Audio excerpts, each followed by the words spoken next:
One of my goals as a teacher is to help prepare you for some of the skills I know you're going to need next year in 2030-1. And one of the big units that happens in 30-1 is basically all about the different sorts of graphs that are existing. I don't know. I didn't phrase that very well. All of the different graphs that we have discovered. Let me show you some of the ones you know so far. Okay, Shelby? Okay, here's a type of graph you guys should be familiar with. Just a straight line graph. And we actually are doing that in our chem class right now because ideally that graph we're making on our lab today should be a nice straight line. That's like the most typical graph you learn to start with. Okay. Other graphs that you guys have learned about this year would be the quadratic graph.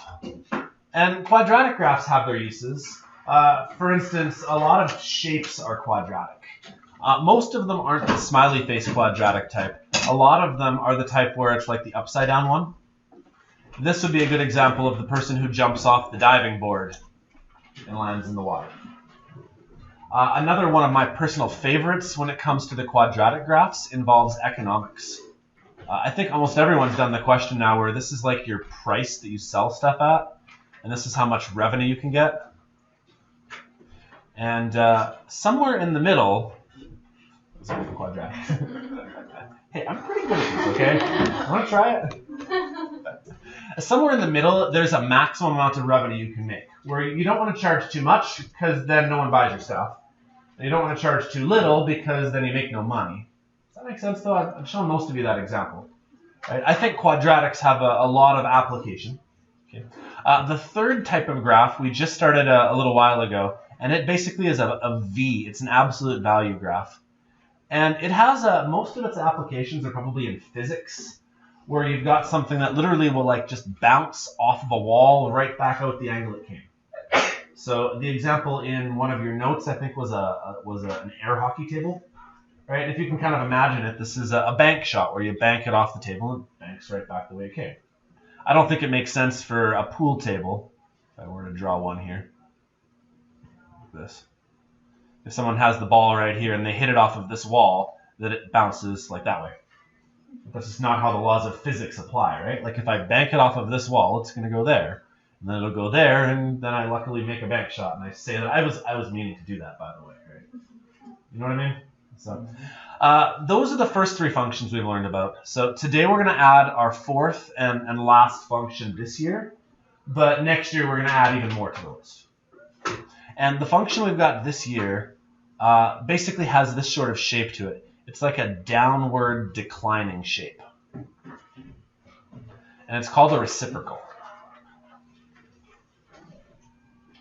And so maybe I'll go to my notes now and we'll actually talk about some of the different pictures that we have. But a lot of my notes are about pictures. So I guess off of this slide right here, I just remind you what functions are. Again, what are functions? They're equations.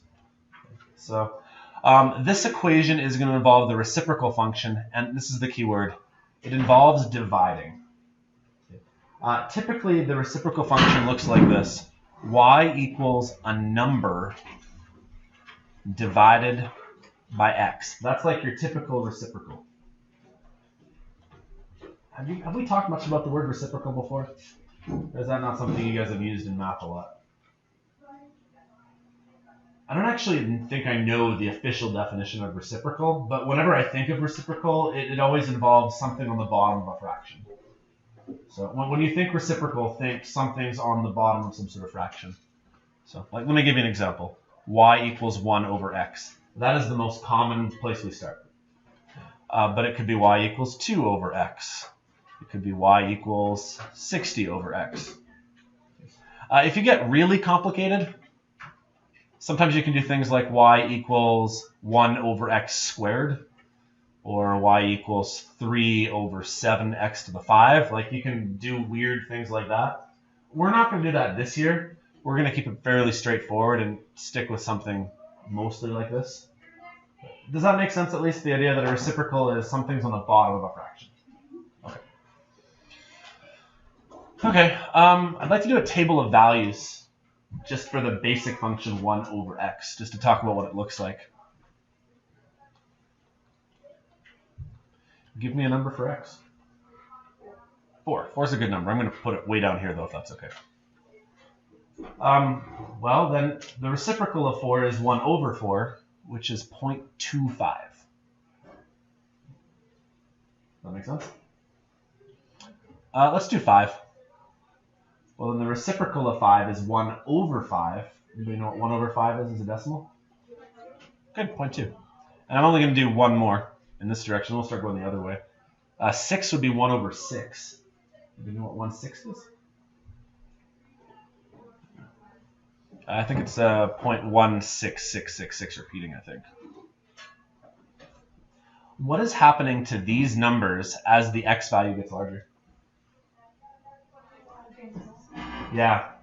As the x gets bigger, the y gets smaller. Most of you are either in chem or were in chem at one point. We talked about something called Boyle's law. And there's a huge overlap with chemistry here. In Boyle's law, as the pressure goes up, the volume goes down. And we did a graph in one of our labs in chemistry where it was supposed to have this sort of shape that I've been alluding to, where as the x's get bigger, the y's get smaller. Does that make sense? I'm going to work backwards here. 3 would be 0.33. 2 would be 0.5. 1 is a really key number then. What happens if we take 1 and divide by 1? It's 1. It actually stays in place, actually. Next number. 0. What is 1 divided by 0? You can't take 1 and divide by 0. Hopefully you've heard this at some point in your math careers. You can't divide by 0. You ever heard this before? I think the rationale is that you can have 0 groups of 1. So you can have, I'm going to have you break up into groups of 1. And if there's nobody here in the classroom, then I have no groups of 1. That makes sense? However, you cannot have one group of 0. I can't actually have a group of nothing because then by definition I don't actually have a group. Does that make sense? So 0 groups of 1, 0 divided by 1, that's allowed. 1 divided by 0, that's not allowed mathematically. So your calculator might say like some sort of error. Maybe it'll say like not applicable or put a little dash there. But this is the first time in math where when we do a graph, there is no answer. That being said, we've actually come across this before. If you learn anything in grade 11 math, I hope it's this. Sometimes the answer is, there's no answer. And that is totally valid in some circumstances. And that in this circumstance, that would be this one here. I do want to do a few more numbers. I don't want to do all of them. What if you do -1? What is 1 divided by -1? -1. What's 1 divided by -2? Sure, I'll say it. -0.5. Let's just do one last one. -3 would be -0.33 repeating. One thing you might notice is that these things are all symmetrical, except they're in the negatives, that's all. One more thing I want to talk about, and then we'll use our graphing calculator. It's fairly easy to reciprocal, that's a good word, reciprocal whole numbers. Does anybody know what happens when you reciprocal a fraction?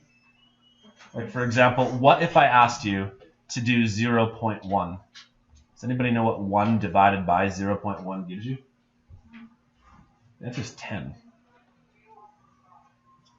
Does anybody know what 1 divided by 0.01 is? Yeah. If you understand how base powers work, when you divide, normally dividing makes things smaller. However, if you're dividing by a fraction number, you know how like a double negative is a positive? If you divide, which means normally smaller, but you divide by a fraction, it actually makes numbers bigger.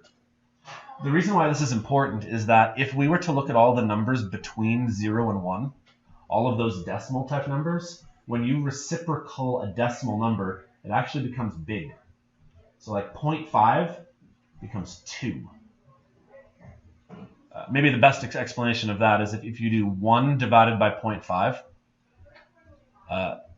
does that make sense that 0.5 is actually like a half? 1 over 2 just becomes 2. Or like 1 over 3 becomes 3.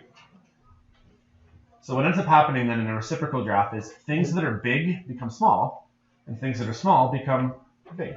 I like to think of it like a seesaw. If it was a big number, it's now small. If it was a small number, it becomes big.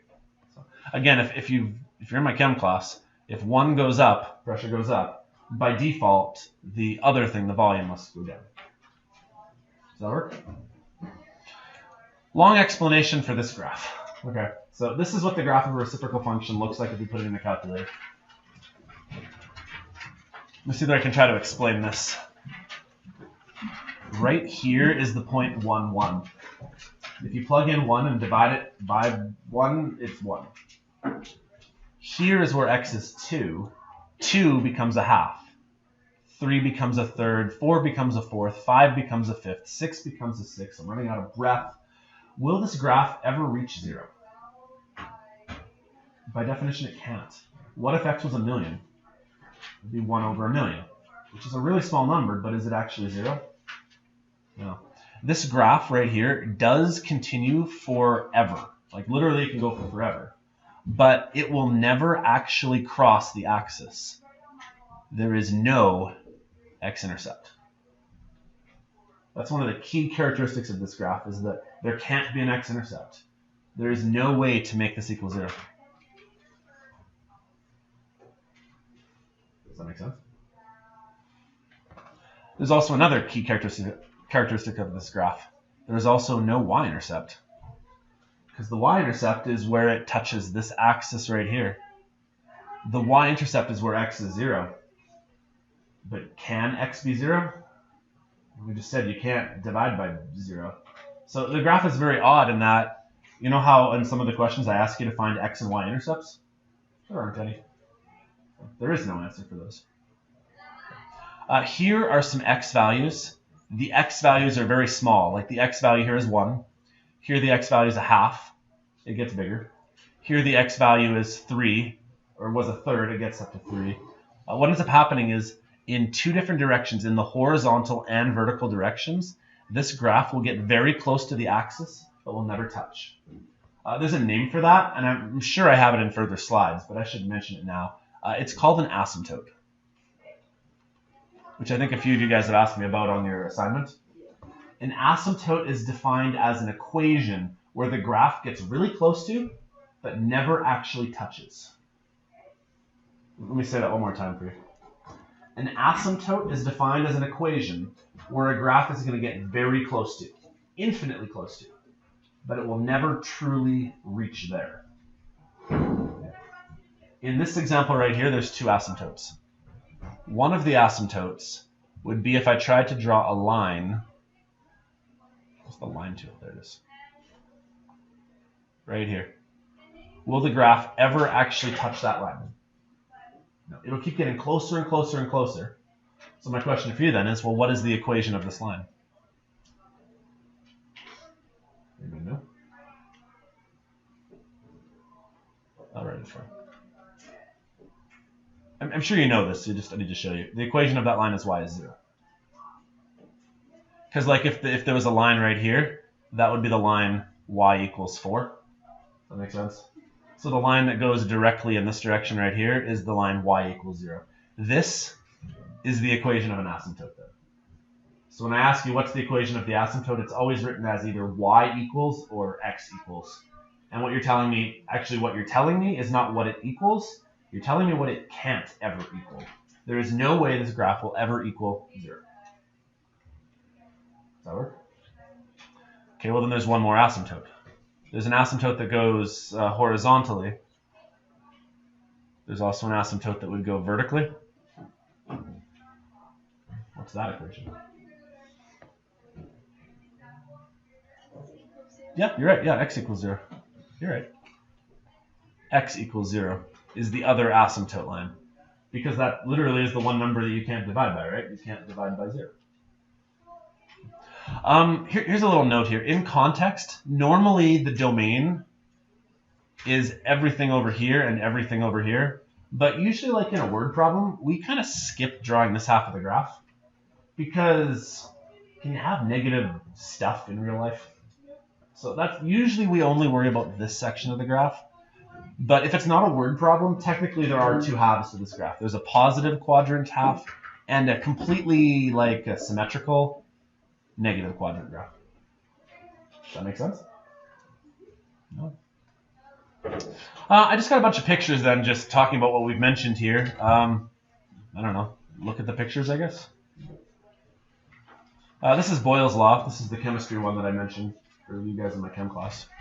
If pressure goes up, volume goes down. That lab we did should have looked like this. If it did, then the lab was a success. I don't know whether most of yours did look quite like this, but that's what it should do. Let's talk about this for a second then. At least, sorry if you're not in my chem class, but from in a real world scenario then, should you be able to have a volume that ever is zero? Should you ever be able to have a temperature that is zero? Should you ever be able to have a pressure that is zero? Do those make sense in a chemistry point of view? Like a gas, if it is a gas, shouldn't the gas require some volume? Even if the volume is 0.0001 milliliters. A gas should require at least some volume. Does that make sense? That's why this axis right here and this axis right here, the graph can never touch those axes. Because it's just not logical for there to be zero of something. There has to be at least something there, even if it's like down to the last smallest molecule possible. Here's another one. This is based on light intensity and distance. I believe this is based on underwater. So if I ever teach you guys physics, maybe this makes sense. If you're like right at the surface of the water, you have all the light you want. But as you go further and further below the water, less light makes it to the bottom of the ocean. Does that make sense? Will there ever be zero light, however? Even if you're at the bottom of the Marianas Trench, technically there's like 0.000000001% light at that point. Does that make sense? It's not functionally enough to do anything with, but there's always going to be at least some light at that bottom part there. So as the distance increases, the light was decreasing. This is a graph that if you're in my physics class, we'll talk about. It's based on how much electrostatic repulsion there is based on distance. Since none of you guys are taking physics, let me change it to magnets. Okay. Can you guys envision you have two magnets? If I have a magnet here and a magnet here, is there a lot of force between them when they're really far apart? But as I bring them closer and closer together, as the distance decreases, the amount of force between the magnets actually ups. Until when they're really close to each other, if I let them go, they'll snap together, right? The reason being is that the closer they get, the more force there is. But the closer they get means the distance has dropped. So when the distance drops, the magnetic force ups. Does that make sense? So that's why when they're exactly next to each other, that's as much magnetic force as you can get, and that's why it's hard to rip them apart. But once you get them apart, then you're fine. Anyways, more pictures. Okay, moving on. Just like with any other function, you can have a leading coefficient. Okay, leading coefficient affects the shape and direction of a graph. For example, if you have a quadratic graph, let's make that part of a quadratic graph. Tell me something about that leading coefficient. It's negative. Yeah, it's upside down. How does the leading coefficient of this graph compare to the leading coefficient of that graph? It's a bigger, steeper number. Does that make sense? Well, the same logic applies to these graphs that we're drawing here. I can have a graph that looks like this, or I can have a graph that looks like... I think I did a good enough job of showing that. See how this one is kind of steeper before it falls? This one's more of a flat descent. If you kind of think of it as like a slide, maybe. This is the slide at the west edge. That's pretty much like a direct fall, and then slowly but surely it levels out. It's like the scary one. And then this is the slide that I put my 1-year-old on. It's not really much of a slide at all, like she's not going to hurt herself. That's the leading coefficient. Does that make sense? So here there's a leading coefficient of 2, that's all. Let's not make the table of values, I don't think we need to. But I think what I want to show you here is if you have 2 times 1 over x, it's basically you have 2 over x. Does that make sense? The number on the bottom is still going to be x. but the number on the top is your leading coefficient. And I have no idea what that leading coefficient will be. It just depends on whatever the question's about. It could be 1, it could be 57 over 20. I don't know. Okay, here's a slide talking about asymptotes, but I've already covered that a little bit.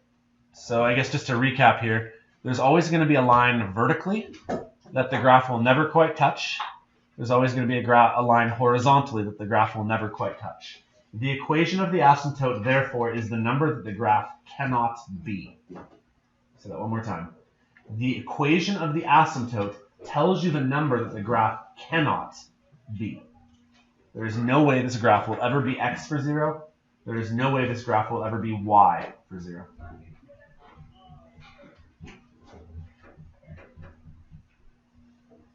That makes sense? Awesome. Just so you guys know, those asymptotes do not have to be 0 and 0. Typically they are, but it is in theory possible to have an asymptote that's like slightly over and over here. So here you could have an asymptote where x is equal to 2, and you could have an asymptote where y is equal to 4. They don't have to be at 0 and 0. 9 times out of 10 they will be, just so you know. Does that make sense? This next slide doesn't apply to us. Probably doesn't even apply to us next year. If you take calculus, though, it is actually possible to have asymptotes that are diagonals. And what you can have is a diagonal line where this graph will never quite reach the blue line and this graph will never quite reach the blue line. We don't cover that in this course or even in 30-1 though. But it is in theory possible to have asymptotes that are not necessarily at 0 and 0, but they can move around and they can even tilt if you want them to. Okay, let's do some more tables of values then. Only this time I'm messing with the equation just slightly. Here, I'm taking the reciprocal of another function. Here it's 1 over x plus 2. Or a better way of writing it is 1 over x plus 2, like this.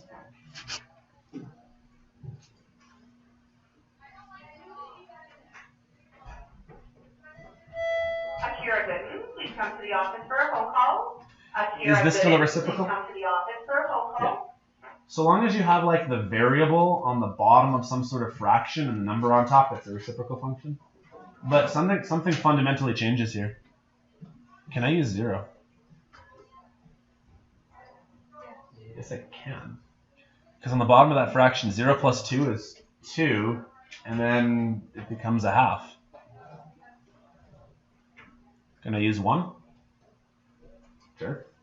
On the bottom of the fraction, it is 1 plus 2, so that's 3.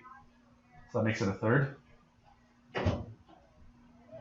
I'll just do one more. If I do 2, 2 plus 2 on the bottom makes it a 4, so that's 0.25. Are these values still getting smaller? Let's go the other way. What if I use -1? Well, try it out here. -1 plus 2 on the bottom of the fraction makes it 1. 1 divided by 1 is 1. Here's where our real problem lies. It's -2. On the bottom of the fraction, what happens if you take -2 and add 2? And then you can't do that. I'm just going to put a line there then. It's my shorthand way of indicating. The number I can't use on this particular example is -2. So it doesn't have to be 0, this number you can't use. It could be a different value instead. You will recognize after a while, though, these things are symmetrical. If you plug in -3, -3 plus 2 will give you -1. And then 1 over -1 is -1. And -4 plus 2 is -2. So it'll be -0.5. It is still symmetrical, but rather than being symmetrical around 0, this graph is symmetrical around -2. Does that make sense? Let's use our graphing calculators now. Let's graph this and see what it looks like. So we haven't actually done that yet. I'm going to go close this door while you grab yours. Just close the door on the way back, would you? Okay.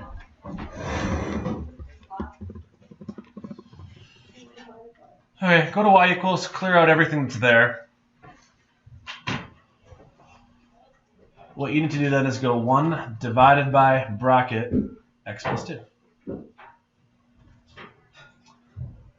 And I'm going to recommend we start with just a regular window. So have I shown you going zoom 6 for zoom standard? Have I shown you that trick before? Yeah. It just makes it a nice 10 by 10 graph to start with. Okay. Everyone's calculator, depending on what model, is going to do something slightly different here. Anybody using an older model that looks like mine? Just one. Does anybody else have that line going up and down? Okay. I'm guessing what's happening with most of your calculators is if you have an older model, the way your calculator was designed in the older model is it always would draw a line continuously. So it would draw the line, it would go down, and then like the calculator was not allowed to like stop drawing to pick the pencil up and start up there again. So what your calculator does is it draws it all the way down there, and then it draws a line straight up to keep going again. That line does not exist on your calculator then. Really, that line is actually the asymptote going straight up and down. There's an asymptote there. Your guys' calculators, I'm guessing, the newer TI-84 ones probably just don't have a line in the middle there. So that's what the graph truly should look like. Baron, you have a fancy new one. Does yours do anything fancy with the color at all? Like okay. Does it do the line through the middle of it or not? I can't remember. Okay. Does that make sense though? What's happened here is you have this. You have one of the older ones then, where you get the line through the middle. Okay. So what ends up happening then is you get this graph where it still has this shape over here and this shape down here like this. It's just it's been slightly moved over. What is that one number for x then that you can't have? What's the one number for y you can't have? 0, actually. It's still at 0. If I were to draw some lines through this, so that I can sketch this out. Straight up and down, there's like a gap in the graph right there. So you can't have x be -2. But if you look along the other axes, it's actually still at 0. You can't have that one happen. Does that make sense? Okay, let's try doing this second one here by hand before I graph it, because I want to illustrate a point here. This is 1 over x squared minus 4. And I've chosen this one on purpose because x squared minus 4 is a quadratic. And you guys should have a little experience with quadratics, especially ones that are factorable. Can you factor that? What's it factor to?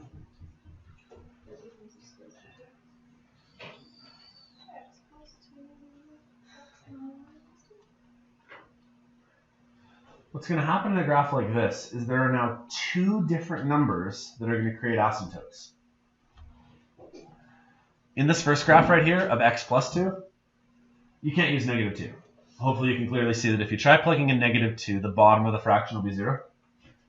Well, over here, you still can't use -2. You try plugging in -2 to this first little binomial, you get a 0. But there's a second number you also can't use. +2. Because if we try plugging in +2 right here, you also get a 0. So in theory, it's possible to actually have 2 asymptotes. Let's graph it now.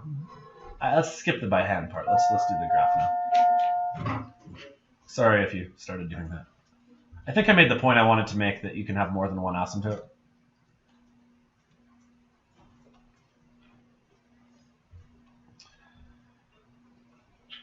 All right. Yeah, if your graph looks like mine, does your graph look like mine? Yeah. You might not have the little line going through the middle here.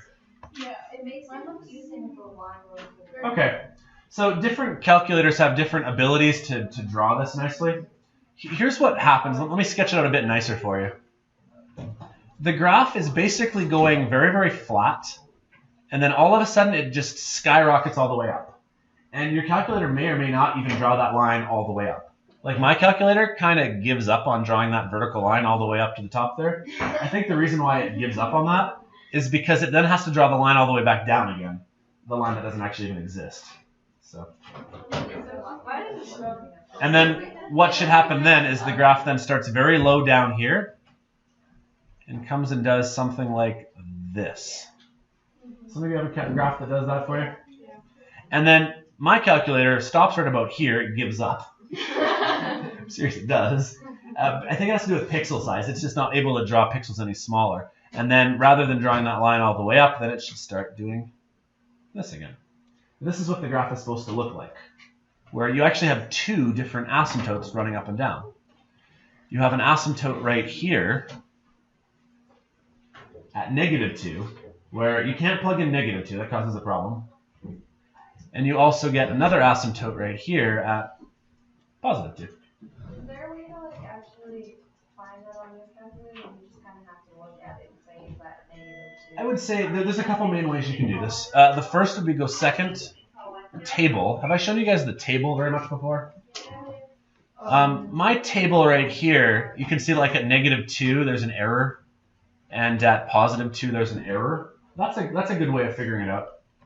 Honestly, I would prefer if you guys could also just use your own reasoning skills. Like, I don't want to say common sense, but like if you can factor this thing right here, you should be able to look at it and say, okay, I can't plug in 2, I can't plug in -2. Let me just try another example here real quick. You asked a good leading question here. Let's say it was 1 over x squared plus 5x minus 6. That's a quadratic, right? As a quadratic, we've spent some time in the past learning how to factor them. What does it factor to?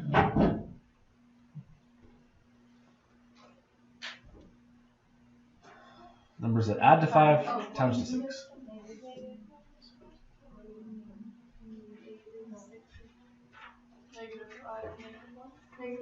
What and 6? What? Should I just go away for a few minutes and have you guys collaborate as a group for a second here? No. Yeah. -2, no. Okay, I'm going to come back to you guys here. Oh my god. It's -1. -1 positive 6. Yeah. Is that? Okay. Okay, does that make sense if you guys can't factor? Might need a refresher on factoring, but... Okay, well, just based on looking at this equation, I can tell you where the two asymptotes are going to be. This thing right here means that x is 1.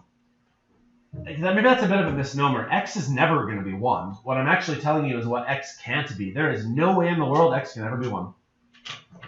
And then over here, the asymptote is at -6. Does that make sense? And if I wanted to graph this just to prove it, let me just do that for you here. It would be x squared plus 5x minus 6. As I graph this thing, again, my graphing calculator doesn't do this justice, but if you can envision it, it's doing a little whoosh up there, and then a whoosh along the bottom, and then a whoosh over there. You have to be able to interpret what your calculator is trying to do. But can you see that over here there should be like an asymptote at -6? There should be an asymptote over here at +1. And if I wanted to check it, I just go to my table and say, hey, look, +1, there's a problem. Hey, look, -6, there's a problem. Can there be more than 2? There can be more than 2. For the purpose of this course, we're probably going to stop at 2, but you can have, yeah, experiments, sure. One of the things I'd like to point out is that really the whole, the asymptote problem occurs where the roots of the graph are. If I were to try to sketch the graph of, let's see if I can do this on here. This is the graph I just did with the x squared minus 4 graph. If I were to have graphed in just regular x squared minus 4, x squared minus 4 would have been a parabola that looks something like this. Wherever the root of the parabola would have been, wherever those x-intercepts would have been, that's where your asymptotes occur. Does that make sense? So there's kind of like a correlation there between what the reciprocal graph in red looks like and what the bottom would have been if you didn't do that.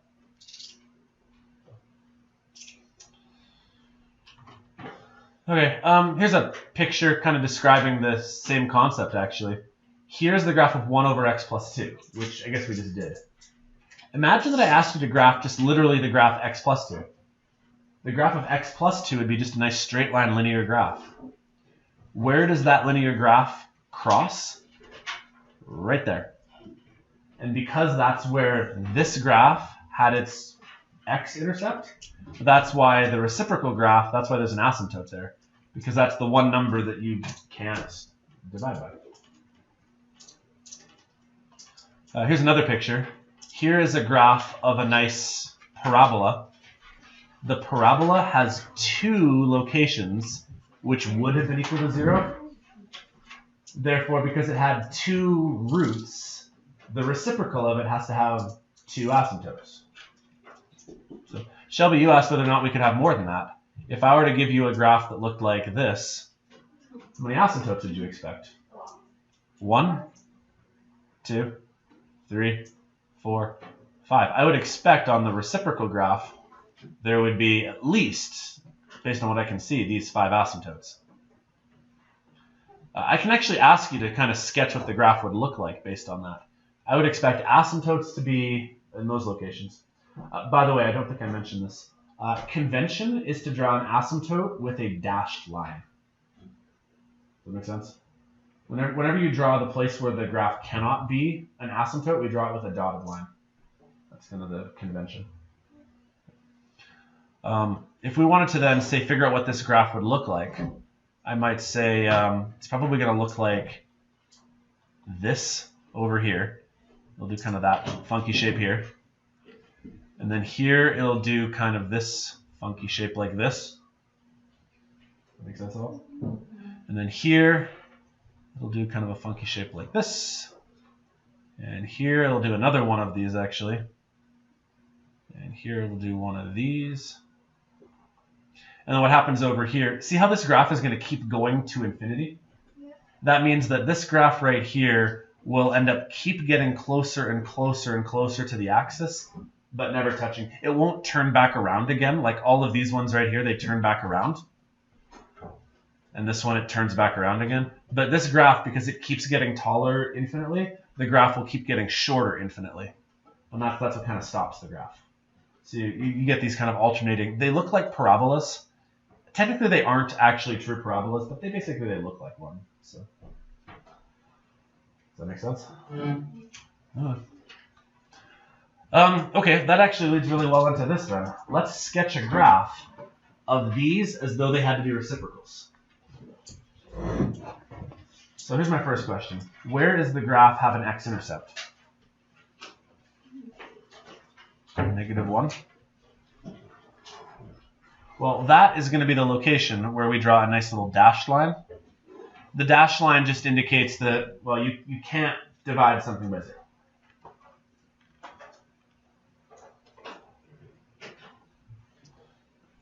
Right here, in this little section of graph right here,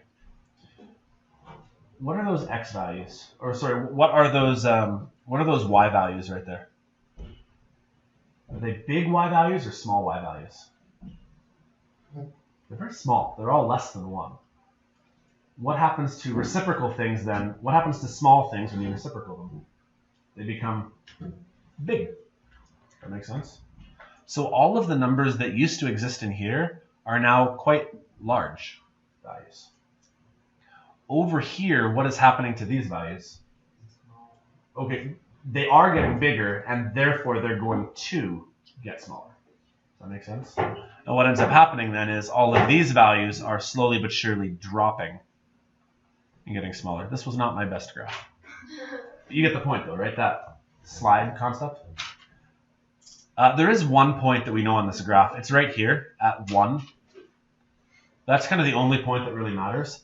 Because when the y value is 1, and you do 1 divided by 1, it stays 1. Does that make sense? So this section of numbers right here are all very small in terms of their y values. So up here, they became very large. These values right here were getting bigger, so they get smaller. So you get that whoosh section there, only drop better than me. Right here, this is a kind of key point here. -1. Because what happens when you take, sorry, I should be clear, this is y is -1. What happens when you take -1 and you do 1 over -1? Still -1. Right here, you have a bunch of very small y values. When you reciprocal them, they become big. Only they're negative, so they become negative big. This one's looking better. Over here, you have a section of graph that is constantly getting bigger in the negative direction. Big things then become small. So these are going to keep getting closer and closer to the axis. And what you should have then, if you draw it better than I did, is your graph that does whoosh and whoosh. And it kind of has that pattern to it. Does that make sense? Let's try the next one then. Where can the reciprocal graph not exist? Good, yeah, -1 and 2, because these are the places where the existing graph is 0. So if you try to do 1 divided by that, you can't. So we found 2 asymptotes. Usually this graph will have like a whoosh, whoosh. Good sound effects over there. So let's start over here. You see how these values right here are very big? Oh, they're very small.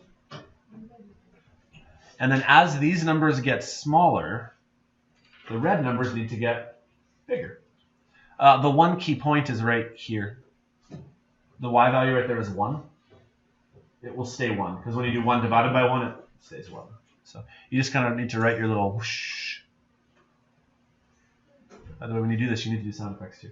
Does that make sense though?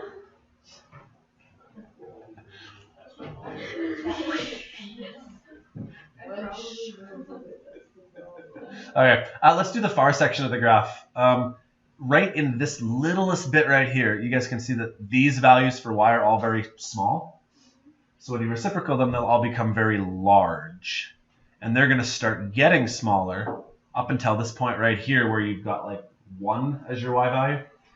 And then over here, as these values are big, they get smaller as well. So you get your whoosh.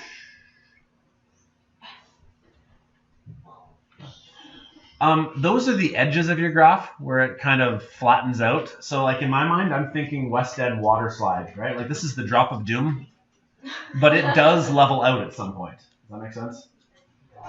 The middle section of the graph right here, though, it doesn't have like a continuation a little bit because of the fact that the graph doesn't actually keep getting bigger and bigger. So like what ends up happening here is these values are very small, so it becomes very big. Over here, these values are also very small, so it becomes very big as well. And at some point, it just kind of turns around on itself and does that. It's not technically a parabola, but it kind of looks like one. Does that make sense? So whoosh, whoosh. You guys laugh way more than you used to when I first started teaching you. You guys are like dead silent. Remember when I had to like make Devin be the guy to like comment? Yeah. Sheesh. Alright, does that make sense? Alright, one last thought here. I think this is almost it, right? Am I almost to the end? No, never mind. I got way more. Okay, why don't you take a break then? Yeah. Sorry, I thought I was close to being done, but apparently not. Take a break. Okay. Reciprocal functions. Just creeping towards you. It's all about. It's all about. Hey, come in and join us. Okay, you guys have actually worked with reciprocals a little bit before. It's the idea of having like a negative exponent. We did this in our first unit. If I were to tell you that it's x to the -1, it just means x is on the bottom of a fraction as the denominator. Yeah. So we can write these ones here then using exponents. Let me show you how it would look then. It would be 3 bracket x minus 1 to the -1. The x minus 1 part goes on the bottom because it's in the brackets, obviously. Does that make sense? But the 3 is your leading coefficient. It stays. It doesn't go on the bottom, but the stuff in the brackets swings to the bottom of a fraction. Does that make sense? No, we did this Lost you before. there? We did this in our first unit a little bit. Let me try another example then. The leading coefficient then is the -2 up top. So that one I just have to write. The stuff on the bottom can just have a negative exponent of -1. So I'll put it in a bracket, make it 2x minus 7, and make it go to the -1. This means the exact same thing. What's the negative going to do? Well, if it was a quadratic, it would make it a frowny face. The only problem is it's not a quadratic, though. You're right, though. To go from a smiley face to a frowny face, you just flip it upside down. So rather than going, ready? Whoosh, it's going to go, whoop. Does that make sense? It's just going to go the other way then instead. Yeah, rather than going downhill, it's going to come like that instead. So it's still like the concept of the frowny face. Yeah, the concept still applies. It's just it's been flipped upside down. Okay, and then for the last one here, since there's a 1 up top here, we don't even need to really write its leading coefficient. I could just say that this stuff is x squared minus 3x plus 7 with a little minus 1. It means the same thing. You do need the brackets, though. Okay. Let's say you wrote x squared minus 3x plus 7, and then you put a minus 1. That's the same 7. Yeah, that means the 7 is on the bottom of a fraction, but the other stuff is not. So don't do that. Does that work? For like the question on our assignment, when it's like to the -1, then we just switch it around so that it would be a reciprocal function. Yeah. I think one of your questions says like h of x equals f to the minus 1 or something like that. Yeah. So all that means then is whatever f of x is, let's say that above it said that f of x equals x plus 2. Well, then what this really means is 1 over x plus 2. That's all that notation means, is whatever the previous graph was, put it on the bottom of the fraction. Okay. Let's just graph a few of these in our calculator and just look over some of the properties then. Yeah. So. Whoa, excited. Pumped for math. So you guys could write 1 over 3x plus 5, or you could write bracket 3x plus 5, and then throw on that little minus 1 button. Do you guys know where that minus 1 button is? Okay, it's right above the squared button. Yeah. Graph. And graph. Nice. Nice looking graph. Oh, yours probably looks better than mine does. So what's happening is the graph is going along fairly flat, and then all of a sudden it just kind of goes, falls off the face of the earth. And then way up top here is the West Edmonton Mall water slide, the drop of doom, and we do sound effects. All right. The reason I chose this one was very purposeful. Let's say you were trying to figure out where that asymptote exists. Hopefully you'd all agree it's somewhere in here there's a number you can't use. You could go to your table and look for it. And as you go looking for it, you're looking for an error, and after a while you start to go, what? Yeah. Okay, so here's one of the problems you could come across. What if the asymptote is not on a whole number? What if the asymptote is a fraction? Those numbers are numbers too. So we'll use the same logic we just did here. Take 3x plus 5. Make 3x plus 5 equal to 0. Minus 5 from both sides. So you get 3x equals minus 5. And divide by 3. The asymptote is negative 5 over 3. That's like, what, 1 2/3? That's where this missing section of graph is at the minus 5 over 3. So we just take our algebra skills and we find our asymptote. That's why we start with algebra skills, right? Does that make sense? Like, this is why we do that unit first, so that you have that skill when you need it. So really, that's the only reason why I wanted to show you this particular graph, is that don't just assume that all of your asymptotes are numbers like 1 and 2 and 3. 5 over 3 is still a number. All right, let's try this one here. The reason why I chose this particular one here is to point out that the fraction we're working with is only this little bit right here, and then afterwards there's a plus 1. So I just want to help practice with like where brackets and stuff would go when you type things in. So I might do it like this. Minus 2. That's your leading coefficient. The stuff that's on the bottom, you could do like, say, a bracket and go x minus 1 and make that go to the minus 1. That make sense? But then after that, we have to add 1. That's the twist, is that after we've done everything, then we're throwing on a plus 1. So we should do that rather than... Well, you could do this as well. You could do minus 2 divided by bracket x minus 1 plus 1. Like both of these will do the same thing.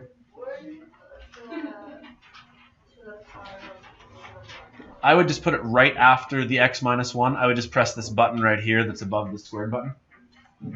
If you don't like that, you can do the graph I did right below. Like, they'll both show the same thing. Okay, there's a reason I wanted to show this particular graph. Hopefully your graph looks kind of like mine, only it doesn't show that up-down line, but what value for x is not valid? Yeah, 1. Right? And as I look at this equation right here, 1 minus 1, that's going to cause a problem. However, remember how I talked about how there are, I'm going to sketch this out a little bit here. Looks like whoosh and swoop. There seems to be an up-down asymptote. I didn't draw it very well, but where x is 1. But you know how there's also like the horizontal asymptote? Normally it's at 0. It's not at 0. Anybody know where that asymptote is? Where is this graph kind of leveling off at? And leveling off at right here? 1, yeah. Why? There's a plus 1 afterwards. Now think back to your guys' knowledge of quadratics. If we write something in vertex form, the plus 1 tells you like where the quadratic moves up for its vertex. Well, that's kind of the same thing right here. It just takes the whole graph and shifts it up 1. So rather than this graph never getting as low as 0, the lowest it will ever get to is 1. So in this case, then y is also actually 1 in this case. Those are your asymptotes. I'm going to suggest normally they're at 0 and 0, but the point behind this example is they don't have to be. You can have asymptotes really wherever.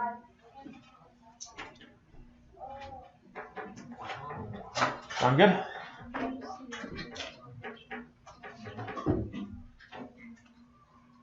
All right. Don't type this in your calculator. Let's just talk through what we should expect. You got a quadratic on the bottom. How many asymptotes would you expect? Could be 2. Don't forget, though, do all quadratics actually have the ability to factor? So you know how there is either 2 roots to a quadratic, or maybe 1 root, or maybe no roots? You don't actually have to have asymptotes, actually, in graphs like this. This one here does, by the way. But I should just point out that they don't actually have to if the quadratic doesn't have a root either. Okay, let's see if you guys do better than the last time we factored something. Well, adds to 4 and times this to 3. Good. So we should expect. We should expect. It's in front of the principal too. Good job this time. I find that we reported his evaluation.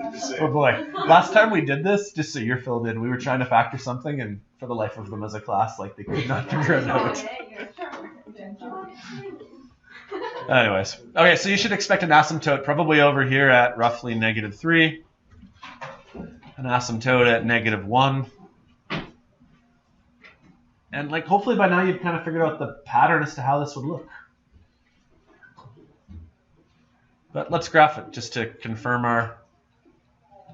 what we've learned. 1 divided by bracket x squared plus 4x plus 3. No, that's what mine shows up as. What's happening over here?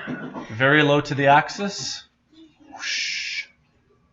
Over here, West Edmonton Mall water slide. And in the middle, you get that. It's not actually quadratic, but it kind of looks like a parabola in the middle. What's that section? How many asymptotes are there? 3. 2 up and down. But don't forget about the one side to side. Sometimes I don't mention that one, but there are 3 asymptotes technically. You've got one where x is -1. You have one where x is -3. Those are the up-down asymptotes. But over here, do you see how this line right here is getting closer and closer to the axis without ever touching? That's the other one.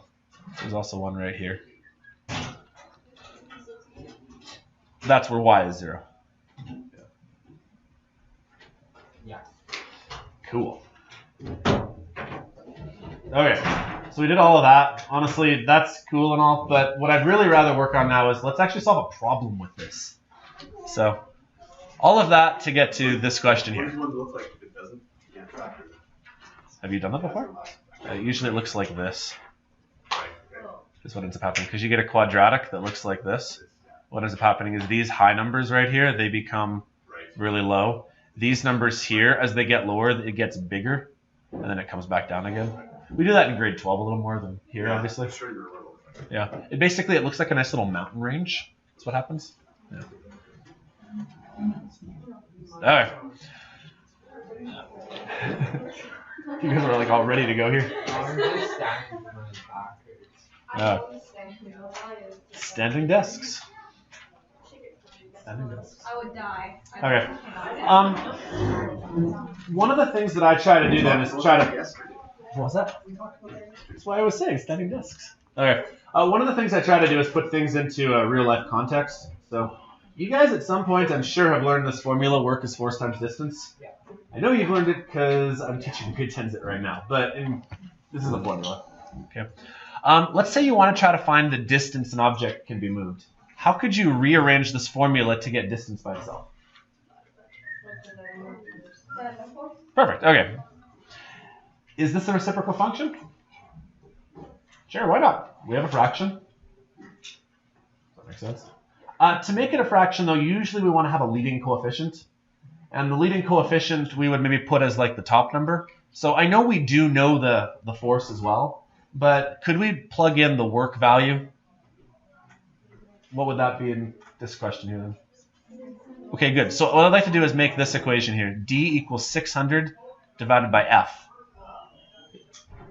Now we do know what F is, but I want to graph this.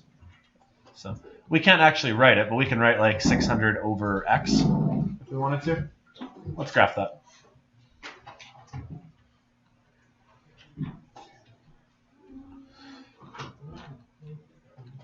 So there's your equation, 600 over X. Good question. If you do your normal window, yeah. Okay, so we need to talk about what's happening here. In order to calculate your work, you times these two numbers together, and the most it can be is 600. So that's kind of a clue that we need to go much bigger than 10. Not only that, we probably don't even need those negative numbers. So I'm going to suggest let's start at 0. 600 might be a little bit too big. So maybe let's just go to 50 for now, and we'll play with it if we need to. Go from 0 to 50. Yeah, let's do it for both the X and Y. And let's see whether it gives us that nice downward sliding shape that we... Does it? Oh, that's not bad. Will this graph keep getting lower and lower and lower? Yeah. And will it keep getting closer to the axis? I mean, if we need to, we can expand the graph in those directions, but I think we have enough to get a picture here. What happens in this particular scenario is that if you increase the amount of force, you can move. You can only go less distance. Does that make sense? Like if one goes up, the other has to go down. Right? If you up your force, it just means you're getting less distance with the amount of work you can do. So to solve this question, then I'm going to tell you how much force you have. You have 450. Well, that's your X value. So you could do second calculate your value for 450. I just realized we have a problem. Why did that give us an error? Yeah, our window's not big enough to get to 450. That was a poor choice. Let's make it go to 0 to 600, I guess. Whoa, what did I just do? No.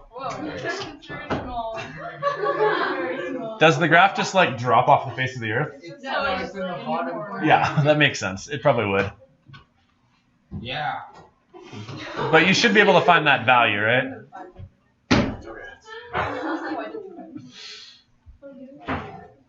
1.3? Is that what you guys got? Yeah. So, I mean, the graph still has that shape. It's just yeah, that wasn't bad. Yeah. So, way over here, if your force is 450, it means that the distance you can move this thing is 1.33.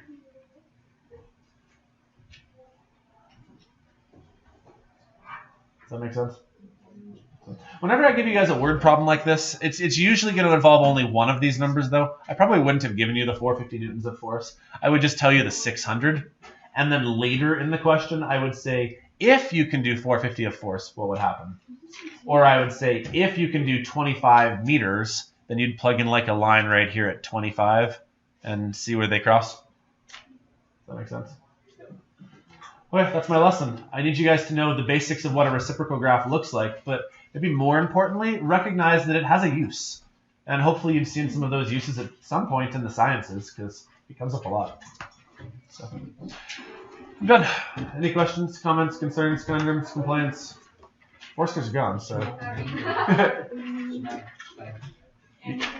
You guys are good?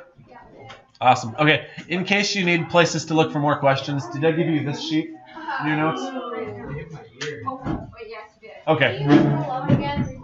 What was Can that? you go up again? Back to here? Yeah. Okay. Okay, tomorrow and Friday are work days.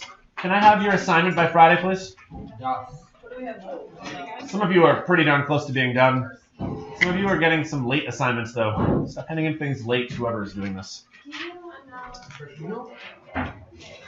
Oh.